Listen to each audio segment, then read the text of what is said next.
Hello, Richard. Colin Dunlap. How are you? There's something very interesting that I think is very interesting, and it transcends all of sports. Oh, And I we're want to back to bring this that. to you. I like that. Do you know what they're doing Sunday at dinner time in Chicago this Having weekend? dinner. You can't get one past the Munhall guy, can you? Got to get up early in the morning. They're probably having dinner, but they've also turned a stretch of downtown Chicago, Grant Avenue or whatever, or Grant Park, down by Grant Park in Chicago, into a NASCAR street course. They're running cars on downtown, right? And so they talked about different cities, and they're going to do this. And that said, and this is, the focus is going to be on Chicago for a day, whether you're into car racing or not. I think people will, from a novelty standpoint, tune into this and go, "This is incredible." The towers there, and it's downtown or whatever. Do sports need to turn to? There's a clock in baseball now. If you think about it, extra points in football aren't right from the 10-yard line. Do they need to turn to novelty acts and vastly different things to get different audiences at this point? Do you think all of sports? I think that is probably that's a yes, but and here's what I mean by that. I don't think you need to turn into that, but I think it really does add some real interest to it. When I lived in Southern California, we did through Caesar's Palace. Actually, we created the Long Beach Grand Prix. Right. And the Grand Prix was through the streets of Long Beach. And it really not only did it help with awareness, I mean, it was right there in the streets. And it was really something people could get their arms around, and it really generated interest. Now, let me ask you, when you lived in Southern California, did they run the Baja trucks into the Coliseum and then back down? Do you remember that when they built a big ramp? I don't yes. Remember that. So yes, I think it's really cool.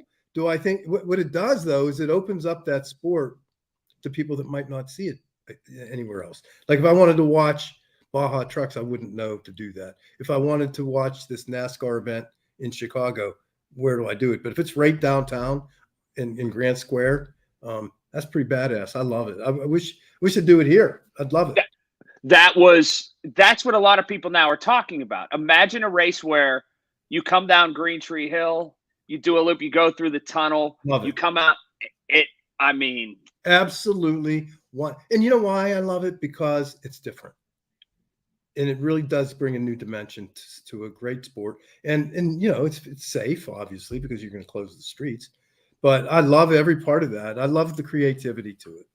Well, and then this is where I want to transcend it into a different sport, a more, I don't say mainstream, but a bigger sport, if you will, in America. It feels like the yields are back for baseball, that a clock has allowed more people to enjoy it, and they're back into baseball some because you don't have to slog through a 4-hour game. There's some people that'll never go watch baseball again. But what's the clock? What's the time? 20 seconds in between pitches. And it sets every time. And the pitcher needs to be ready to go, and the batter needs to be set at 8 seconds, or the batter needs to be set at the top of it, and the pitcher needs to deliver at 8 seconds. Okay, so how does that time out? If you sit down analytically, you take 20 seconds, so you're going to see. I'll tell you exactly. Go ahead. Games are getting done at about 2 hours and 50 minutes now, where they used to be 3 hours and 35 minutes. 3 hours is still tough. I mean, it's still tough. And I can't get into it. It's hard for me. But I like the idea. The 20 seconds, though, I guess that's good. We do it in football, right? What's the clock in football? I don't even remember. 35 seconds. 35. When the ref goes like this, throws his hand down, and they start. Yeah. So, I mean, I think it's good for baseball, but I'm not sure it's the cure. But I think it's good.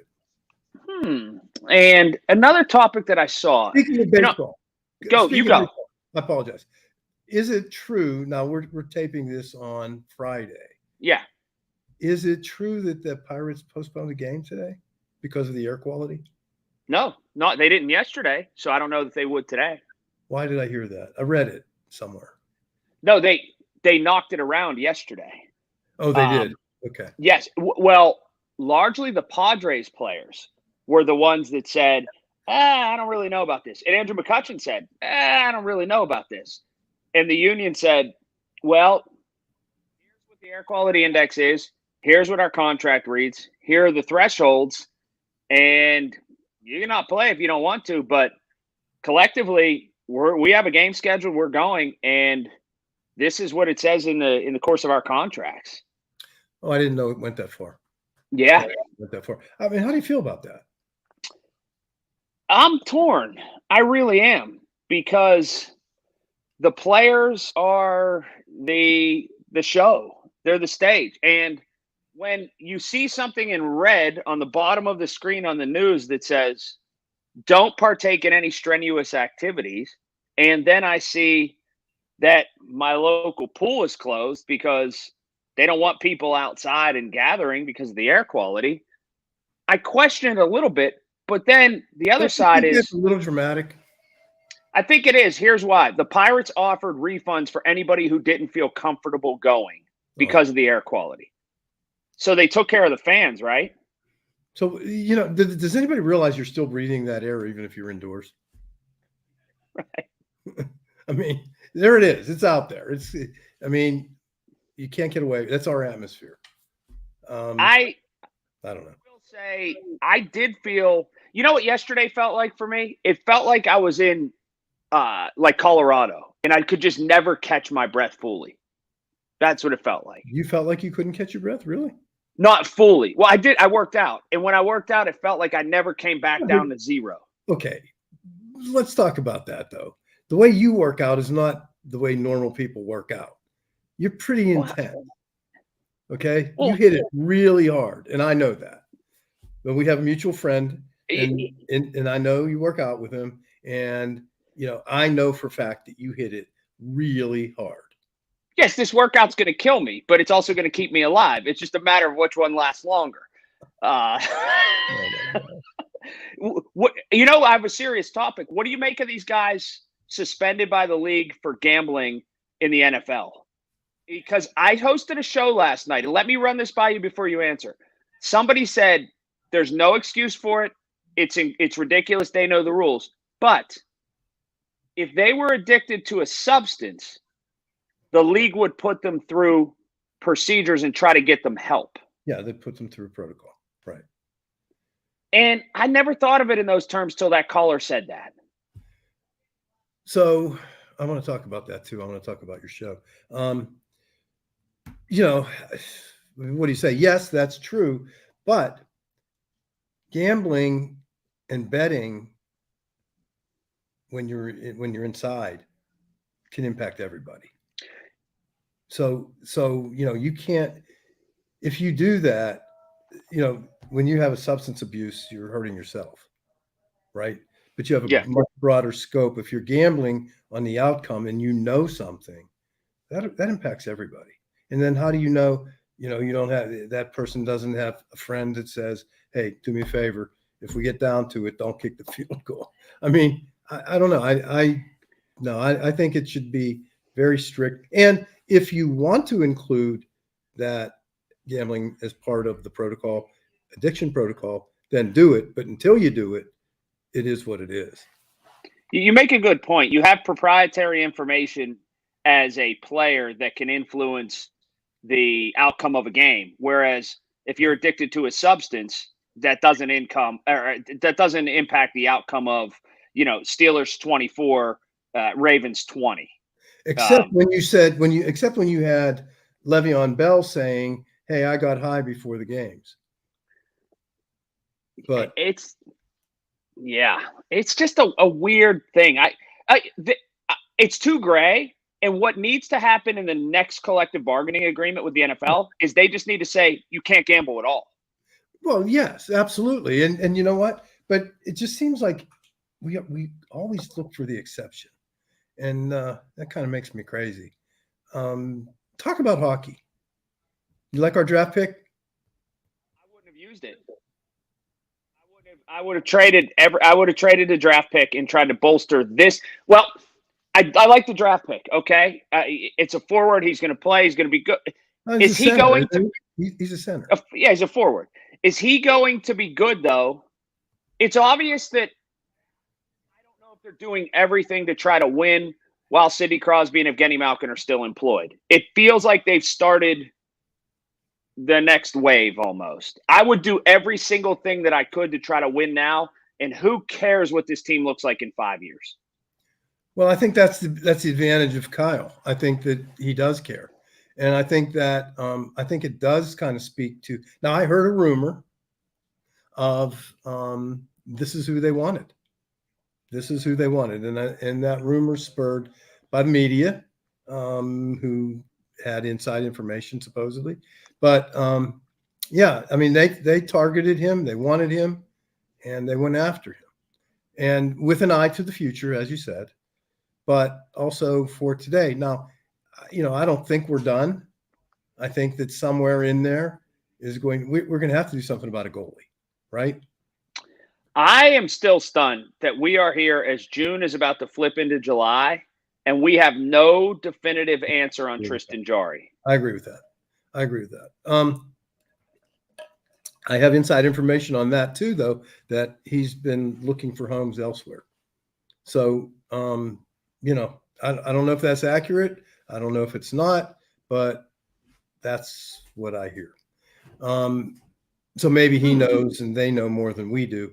But how could you even, there's not even a question that we should be having Tristan Jarry conversations. I mean, why would you ever keep him? Yeah, I've got inside information that Raptor he drives is really good looking. Touche. No, I will say, he's as good a kid as he is, and as wonderful as a young man as he is. At some point, you just exhaust your opportunities, and I think he's exhausted his opportunity here. That isn't to say he might go somewhere else and be great, but it just doesn't feel like it's going to work here. It's not going to work here. And if you remember when we had Phil Bourque on, remember that? Remember Phil Bourque's position was very strong, that Tristan was the guy and that we should have embraced him and gotten behind him, et cetera, et cetera, et cetera. I don't believe Tristan was the guy. I mean, and I'm an outsider. I'm on the bench. I don't know. But I don't believe he was the right guy. For 3 years, he showed us he wasn't the right guy. So, he had an opportunity. Right. And I think I really think we should do something about that very soon. What did I say on the radio that irked you? What did you say? You didn't irk me. I want to ask you about it. What were you on? Last night I hosted for 4 hours. I hosted from after the Pirate game, kind of 6 to 10 at night. So I used to have a friend that would have texted me and said, "Hey, I'm on the air tonight from 6 to 10." So I didn't get that text. No, well, that's my fault. Well, I'm on vacation this coming week. I'm going to a NASCAR trucks race with my son at Mid-Ohio course, which is like 3 hours from here. And on the way home, we stop at a place, Grandpa's Cheese Barn, it's called. It's incredible. It's a big place of cheese and chocolate. It's spectacular. That's so things. Yes. So I'm on vacation next week, but then after that, I will text you because I think I'm hosting 2 or 3 nights that week. And then before you know it, the Steelers are going to be in Latrobe. Let me know. We'll talk about that too in a quick minute. But I think I promised you something I haven't delivered on yet, and I will. I'm not done yet. But it was something from Riley Herbst. Oh, yes. Didn't I promise you something for there? Yes, I won't see Riley Herbst until Michigan. Will you see him in Michigan? I will. There is a man from Munhall works on his team. Did you know that? I didn't know that. TJ Fleming, who is I know that. Yes, so, right. So I was with Riley Herbst's uncle. They used to own the Terribles casinos. And they still do. Wow. Yeah, and they still do. And they own all the service stations, 79 service stations throughout. And remember, in service stations, they have slot machines. Yes. So everywhere from Nevada to Northern California, they own 79 plus the casinos plus. So yes, but he's supposed to be, I don't know him. I just know his family, but supposed to be a very humble young man. He is, and he is They are gigantic in Southern Nevada. The Herp's name is because, and he races for Stewart Haas, the team that my son loves. And Riley was brought up on dune buggy and Baja and motorcycle racing. They have a big. Well, they still do that. Yeah. They still do that, which is cool. I would love to do. That's something I would love to do. I would love put on one of those face scarves, be out on that dune buggy in the middle of nowhere, Nevada. You get bounced around pretty good. Can you imagine that? I think I could handle it. But they have, where they really hit a boon at Riley Herbst is they have two big, great sponsors, Ford and Monster Energy. Yes. And that's You're a big good on this topic. I'm surprised. My son has made, I can't get away from it in our house. That's great. But apparently they are wonderful, wonderful people. They made their fortunes in the Terrible's casinos and the Terrible service stations. Yeah. So do you know what the Terrible comes from? I do not. Tell me.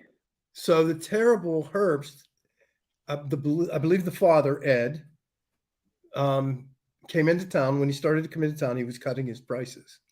And he undercut everybody. And so he became referred to as that Terrible Herbst. The Terrible Herbst is going to open another one. And he said, screw it. That's who we're going to be. I'm going to embrace it. I'm going to embrace it. And that is how it became the Terrible Herbst. If you can't beat them, join them. And then if you end up beating them, embrace it if they don't like you. It's okay to be the bad guy. Should be the Terrible Bazzy? No. No. Who is the uncle that you know? It's the uncle of his father? Or, I mean, the brother of his father? That would be right. Ed. It's Ed, also Ed. Yeah, Ed Sr. was the founder, and Ed Jr. is my friend. Interesting. Yeah, it's pretty cool. Very good, very cool. And when I was with Ed, I mean, every week he's tuned in. He's following Riley. So it's really cool. Yeah, good family, cool family. That's awesome. And they live in Newport Beach, California, 50 yards away from where I lived. Yeah. That's complete coincidence. Well, I'm guessing from the time that you lived there till right now, the real estate prices on those homes have shot up a little bit. Yeah, I couldn't afford to live there. No. Oh, get out of here. What about the Steelers? So they're going to be there in less than a month. They're going to be in Latrobe. Which is really hard to believe that it went so fast. Yeah, but we angle and whine and complain that we're ready for football season. So it is fast, but I'm ready for it. I'm ready for it. Yeah, I'm ready. I'm ready too. And I got to tell you, I am so high on this team. I really am. If they do not make the playoffs, I will be so disappointed, not because I'm such a fan, but because it would be such a waste of talent. We have everything we need. You're the first person, and people are starting to get on the bandwagon a little bit more. You came right out and said 12 wins. I did. What you expect. I did. I do. I absolutely do. And I don't care what the schedule looks like. I'm telling you, again, I try to look underneath the surface and I look at work ethic. Kenny Pickett is a monster work ethic guy, right? And he's doing everything he has to do. Now, Kenny doesn't say it, but everybody else around him says it, which I love, right? Everybody says it. No, go ahead. You see, you're skeptical. Go ahead. No. I'm actually forcing myself to agree with you. I never thought of it in those terms. Ben always told people what he did. Kenny Pickett just does it. Kenny Pickett just does it. And he is doing it. And he does his mini camps in Florida. He did his Florida thing. You hear it from defense. You hear it from the defensive players about what a different guy he is and how hard he works. And then you hear it from his coaches. Then you hear, he's not saying it. So it really becomes more credible. And then when you have that, you know what it reminds me of? What's that? I hate to tell you, because I believe also that he had a relationship with Peyton Manning that forced him to stay in college one more year to come out in the top draft picks, right? Right. But it makes me, and it also really forces me to think of him compared to Peyton Manning in preparation, because that was a Peyton Manning trait. Tom Brady too, but he's gone off to be the pretty boy part. Right. So I'm not loving Tom anymore. But Peyton Manning did have an influence on Kenny Pickett, and I just wonder if that's who he's patterning himself after. But he's got it, and it reminds me of Peyton. And when you have that, when you commit to something like that, no matter what it is, it doesn't matter what profession. If you commit to something like that, you cannot fail. You cannot.